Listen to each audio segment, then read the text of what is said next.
राजमहल के बगीचे में राजा और रानी खुशी और गहरे स्नेह का बंधन साझा करते हैं। राजा अपनी भक्ति का प्रतीक रानी को देने की तैयारी करते समय हवा अनकहे वादों से भरी हुई है। राजा रानी की गर्दन के चारों ओर कीमती हार बांधता है, जो उनके शाश्वत प्रेम का एक चमकदार प्रतीक है। हार चमकता है, प्रकाश और उनकी साझा खुशी की गहराई को दर्शाता है। उनकी आंखें मिलती हैं, जो शुद्ध बिना मिलावट के आनंद के एक पल को सील कर देती हैं। राजा और उसकी सेना घने जंगल से गुजरते हैं। उनका हर कदम जंगली के खिलाफ एक चुनौती है। अचानक दुश्मन छाया से निकलता है, जंगल को युद्ध के मैदान में बदल देता है। भयंकर संघर्ष के बीच राजा दुखद रूप से अपने वफादार सैनिकों से अलग हो जाता है।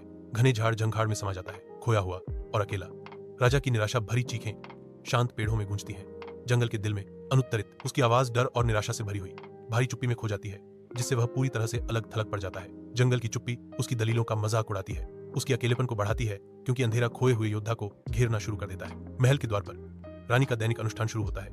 एक दिया जलाती है, जो राजा की वापसी की आशा की किरण है। दिन हफ्तों में बदल जाते हैं, हफ्ते महीनों में और महीने सालों में, फिर भी राजा अनुपस्थित रहता है। हालांकि समय लगातार आगे बढ़ता रहता है।